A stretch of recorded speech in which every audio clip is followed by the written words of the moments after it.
राष्ट्र कवि श्री मैथिली शरण गुप्त की मातृभूमि नामक कविता में पंक्तियां आती हैं, जिसके कारण धूली भरे हीरे कहलाएं।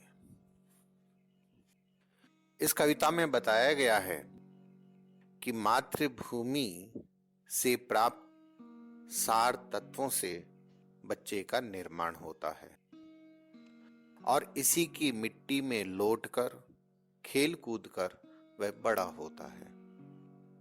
इस मातृभूमि की मिट्टी ही है जो कि बच्चे का सर्वांगीण विकास यानी ओवरऑल डेवलपमेंट करती है और वह गुणी बनकर हीरे के समान मूल्यवान, चमकदार अर्थात अपने गुणों के कारण प्रसिद्ध और सबका प्रिय बन जाता है। हीरे की कीमत का अनुमान उसकी स्वच्छता, गढ़न, चमक के आधार पर तय होता है। इसलिए उसके पारखी, उसकी परीक्षा करने वाले, उसकी जांच करने वाले ऐसा ही हीरा देखना पसंद करते हैं। ऊपर जो पंक्तियां आई हैं, जिसके कारण धूली भरे हीरे कहलाए, इस पंक्ति में कवि हीरे के बारे में नहीं बता रहा है, वह डायमंड्स के बारे में नहीं बता रहा है, अपितु वह तो हीरे से भी कीमती और उससे भी ज्यादा प्रिय लगने वाले बच्चे के बारे में बता रहा है, जो कि मिट्टी से भरा हुआ है, उसमें खेलता हुआ ही अच्छा लगता है। बच्चा हो और वह मिट्टी में नहीं खेले ऐसा हो ही नहीं सकता। इसलिए जिसने अपना बचपन गांव की गलियों में मिट्टी में खेलते हुए बिताया है, उसके लिए मिट्टी के बिना बच्चे की कल्पना की ही नहीं जा सकती है। फूल की सुंदरता के पीछे मिट्टी ही होती है, जिसमें पलकर वह खिलता है और यही मिट्टी उसके ऊपर लगकर उसकी सुंदरता को और बढ़ा देती है।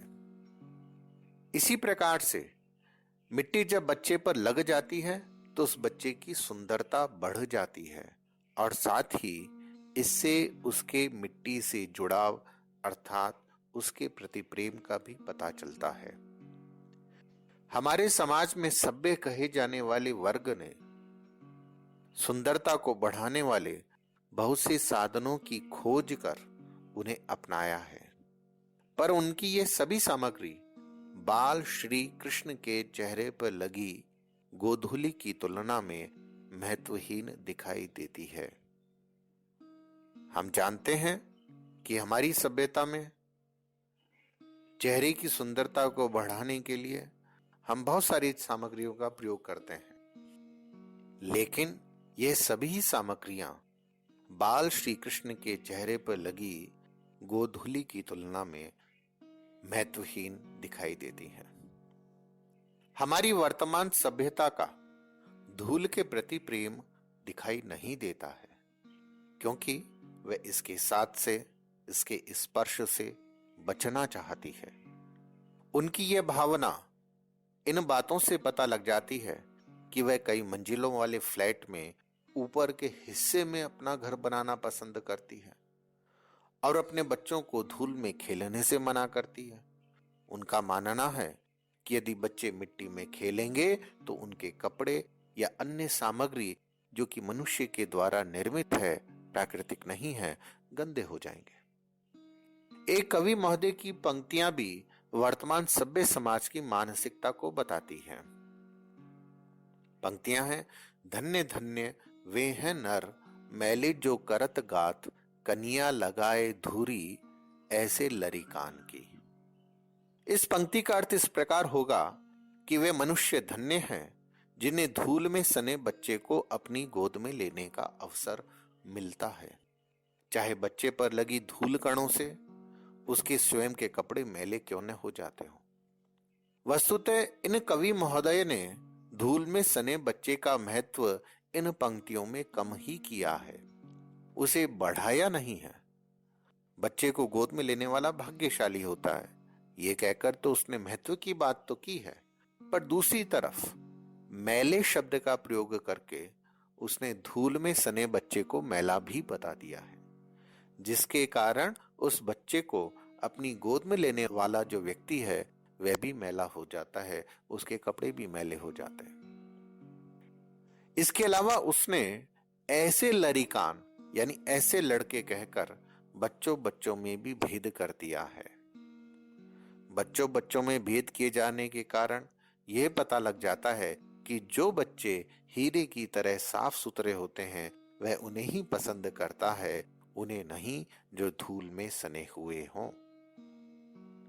जो धूल में सने और साफ बच्चे के प्रति भेदभाव पूर्ण विचार रख मानता है कि मिट्टी में सने भूले बच्चे के साथ से तो शरीर गंदा हो जाता है, वह यदि पहलवानी के स्थान अर्थात अखाड़े की मिट्टी में सने पहलवानों के शरीर को देखेगा तो उसका मन उल्टी करने जैसा हो जाए।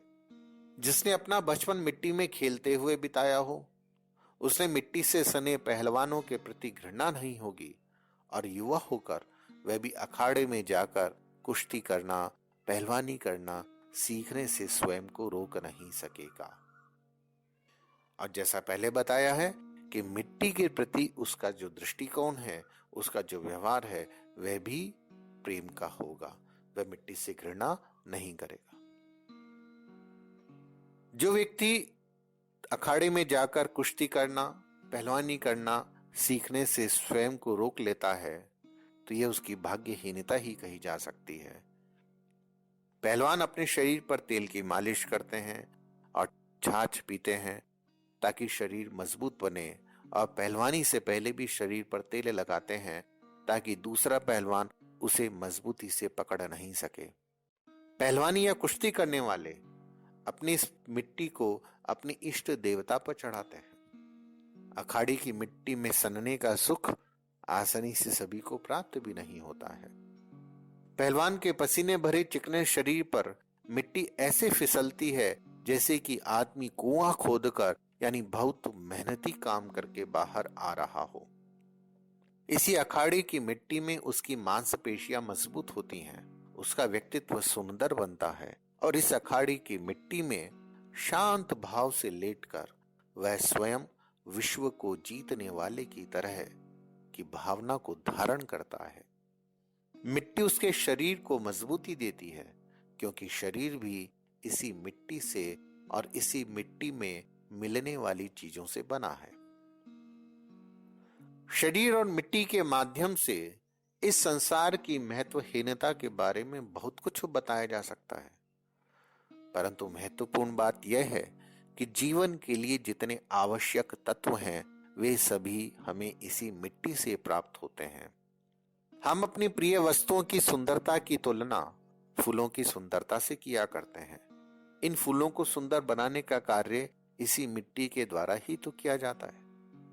तो सुंदर रूप, मधुर रस, सुगंध और स्पर्श में कोमलता भरने का कार्य किसके द्वारा किया जाता है? सच तो यह है कि यह सब इस मिट्टी के द्वारा ही संभव होते हैं। कहे जाने को मिट्टी और धूल में अंतर किया जाता है, लेकिन यह अंतर उतना ही है जितना शब्द और उससे मिलने वाले आनंद में है। अर्थात जिस प्रकार मधुर शब्द हमें सुख पहुंचाते हैं और उससे उसकी मधुरता को अलग नहीं किया जा सकता है, यह अंतर उतना ही है जितना शरीर और प्राण में है कि प्राणों के बिना शरीर का अस्तित्व ही नहीं है। यह अंतर उतना ही है जितना चांद और चांदनी में है कि चांद के बिना चांदनी की कल्पना नहीं की जा सकती।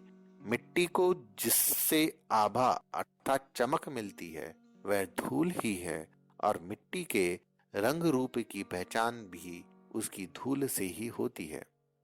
ऐसा इसलिए है कि हमें काली, पीली, लाल, भूरी आदि बहुत से रंगों की मिट्टी देखने को मिलती है, और धूल को लेखक ने रंगहीन कहा है। गांव की भाषाओं में कम जानकारी होने के कारण गर्द शब्द का प्रयोग धूल के स्थान पर देखने में कभी नहीं आता है। वे धूल शब्द का प्रयोग ही करते हैं। गांव के वातावरण में धूल से जुड़े बहुत से अवसर देखने में आते हैं। शहरी सभ्यता में हम गोधूली शब्द का प्रयोग करते हैं यह संध्या का वह समय है जब चरने गई गायें वापस अपने घर लौटती हैं। उस समय उनके खुरों के स्पर्श से धूल उड़ती है और उस धूल को गोधूली और उस समय को गोधूली वेला, वेला यानी समय, कहा जाता है। यह समय अपनी पवित्रता के कारण गोधूली शब्द के साथ चिरस्थायी हो गया है। धूल वह है जो गांव के जीवन में आम के पेड़ों से भरे रास्ते पर छाई हुई सूर्य के प्रकाश में ऐसी सुंदर दिखती है कि उसके सामने सोने की सुंदरता भी फीकी हो जाती है। गांव के ऐसे रास्तों पर सूर्य अस्त होने के बाद जब कोई गाड़ी निकल जाती है, तब उसके प्रभाव से उड़ आकाश में बहुत देर तक रुई के बादलों की तरह छा जाती है, या गाड़ी निकल जाने के बाद बहुत देर तक आसमान में स्थिर रूप से छाकर इंद्र के हाथी ऐरावत के तारों भरे मार्ग के होने जैसा दृश्य उपस्थित कर देती है। जो चांदनी रात में किसी मेले में जाने वाली गाड़ियों के चलने पर उनके पीछे उड़ती, किसी कवि की कल्पना की तरह इधर उधर उड़ती दिखाई देती है, और जो छोटे बच्चे के मुंह पर या फूल की पंखुड़ियों पर सुंदरता बनकर छा जाती है। कवियों ने गोधूली पर बहुत लिखा है। इस गोधूली का संबंध गांव के वातावरण से है। यह इसलिए यह उनका ही वैभव है, यह शहरों के हिस्से नहीं आती है। शहर के एक पुस्तक विक्रेता ने अपने निमंत्रण पत्र में गोधूली वेला में आने का निवेदन किया था, परंतु शहरों में तक्खड़ तो हो सकता है, गोधूली नहीं हो सकती। शहर गांव की बसावट के विपरीत बड़ी बड़ी ऊंची इमारतों और सड़कों से भरा होता है। कवि शहर में रहते हैं और अपनी कविता में गोधूली का वर्णन करते हैं। यह उपहास की बात है कि एक तो आप शहर में जहां पे गोधूली वेला नहीं होती है, और वहां रह करके आप गोधूली का वर्णन करें। और गांव की जिस धूली को कवियों ने अमर किया है, उसकी विशेष बात यह है कि वह हाथी घोड़ों के पैरों चलने से उत्पन्न होने वाली धूली नहीं है, वरन गायों व उनके पालकों के पांवों की धूली है। नीच को धूरी समान, यानी किसी को भी धूल के समान तुच्छ बताना कोई ज्ञान की बात नहीं है। हम देखते हैं कि सती उसे मस्तक से लगाकर उसके प्रति अपनी श्रद्धा व्यक्त करती है। यूलिसिस जब अपने घर लौटा तो उसने इथाका की भूमि का चुंबन लिया था, जो कि उसके अपनी मिट्टी के प्रति प्रेम को बताता है। यूलिसिस यूनानी कवि होमर के द्वारा लिखी रचना ओडिसी में इथाका नामक क्षेत्र का राजा है, जो कि ट्राय और स्पार्टा के मध्य हुए युद्धों के कारण बहुत समय बाद जब इथाका लौटा था, उसने अपनी धरती को छुआ था, जो उसके प्रेम को बताता है। जब यूक्रेन स्वतंत्र हुआ, तब उसके लाल सैनिक ने अपनी मिट्टी के प्रति श्रद्धा बताने के लिए उसका स्पर्श किया था। इन उदाहरणों के माध्यम से यही ज्ञात होता है कि श्रद्धा, भक्ति, स्नेह आदि को विशाल रूप में प्रकट करने के लिए धूल से बढ़कर कोई और माध्यम हो ही नहीं सकता है। इसलिए किसी को भी धूल के समान तुच्छ बताना ज्ञान की बात नहीं है। दूसरी तरफ घृणा, ईर्ष्या आदि के लिए भी धूल चाटने अर्थात पराजित करना, गिड़गिड़ाना या बड़ी नम्रता दिखाना, धूल झाड़ने अर्थात गंदगी हटाने या किसी को मारने जैसी क्रियाएं देखने में आती हैं। लेखक के अनुसार धूल के माध्यम से अच्छे और बुरे दोनों प्रकार के भावों का प्रकट किया जाना देखने में आता है। धूल, धुली, धूली, धूरी आदि की व्यंजनाएं अलग अलग हैं। यानी धूल के लिए धूल, धूली, धूली, धूरी आदि शब्दों का प्रयोग अलग अलग प्रकार के अर्थ में किया जाता है। धूल जीवन की सच्चाई से उसी प्रकार से जुड़ी हुई है जिस प्रकार से गद्य साहित्य में विवेचन कर वास्तविकता को प्रस्तुत करता है। धूली शब्द कविता के समान भावों से भरा धूल का रूप है। कविताओं में गोधूली शब्द के प्रयोग में यही भावना दिखाई देती है। धूली शब्द साहित्य के छायावादी दर्शन की तरह एक रहस्य है, क्योंकि जिस प्रकार छायावाद में परमात्मा का रूप रहस्य प्रकट नहीं होता है, उसी प्रकार से धूली के होने के प्रति भी रहस्य ही दिखाई देता है। धूरी को लोक संस्कृति का नवीन जागरण अर्थात संस्कृति के नएपन के विकास में योगदान देने वाली कहा गया है, क्योंकि धूल गांवों में ही होती है और हमारी संस्कृति का मूल ताना बाना गांवों के ही रीति रिवाजों और परंपराओं में ही बसा है। लेखक के अनुसार ऊपर बताए गए विभिन्न नामों से धूल को क्यों न पुकारा जाए, या फिर उनमें रूप से संबंधित विभिन्नता भी क्यों न हो, पर इन सब का रंग एक ही है। हमें मिट्टी के तो काला, पीला, लाल आदि तरह तरह के रंग देखने को मिल सकते हैं, पर धूल कहते ही उसके रंग के संबंध में शरत ऋतु में दिखाई देने वाले साफ और चमकदार बादल जैसा रंग ही याद आता है। धूल को सफेद होने का विशेषण दिया जाना भी उचित नहीं है, क्योंकि यह तो उसका स्वाभाविक रंग है। हम जिस देश में पैदा होते हैं उसके प्रति हमारे कर्तव्य होते हैं, उसके प्रति हमारी जिम्मेदारियां होती हैं। आज देशभक्ति को प्रकट करने की भावना का रूप बदल चुका है, इसलिए लेखक कहते हैं कि हम में अपनी धरती की धूल को मस्तक से लगाकर अपने देशभक्त होने का परिचय भले ही न देते हैं, परंतु हमें अपनी धरती को छोड़कर नहीं जाना चाहिए। किसान के हाथ पैर मुंह पर लगी हुई धूल हमें अपनी मिट्टी से निस्वार्थ प्यार करना और इसी धरती के लोगों के लिए निस्वार्थ मेहनत करने की भावना को बताती है। आज हम दिखावटी चमकदार चीजों के प्रति आकर्षित होते हैं और उनकी इच्छा रखते हैं। आज हमें धूल में सने बच्चे पर लगी धूल दिखाई देती है, उस बच्चे में विद्यमान गुण दिखाई नहीं देते हैं। लेकिन सत्य तो यह है कि ये बच्चे ही बड़े होकर अमर होने वाले कार्य करेंगे।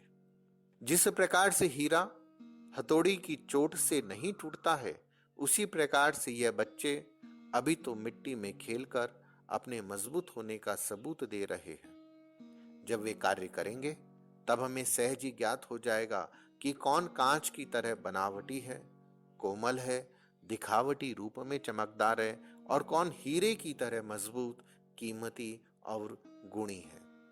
जब बच्चा बड़ा होकर हीरा यानी मजबूत, कीमती, योग्य वे अपने ज्ञान से प्रकाशित होगा, तब हम उससे लगी हुई धूल को भी अपने मस्तक से लगाकर उसे आदर देना सीखेंगे।